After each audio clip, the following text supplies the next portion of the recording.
Welcome to how to on ringtone on iPhone. So in this video we are going to show you how to on ringtone on iPhone.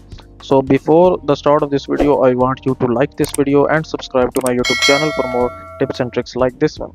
So first of all we need to make sure that your iPhone is not on silent mode. So for this just simply go into the settings and then under notification we have sounds and haptics. So just open this up and at the top you can see that we have this option where it says silent mode, and right now it is turned on. So if this mode is turned on, iPhone will not play ringtones. Okay, so first of all you need to make sure that this is turned off, and then the next thing that you wanna make sure is the ringtone volume is on the max. Okay, like this one here. Okay, so that's how you can basically turn on the ringtone on iPhone. And if you wanted to change the ringtone, just simply click on this ringtone option here and you can select from multiple ringtones from here.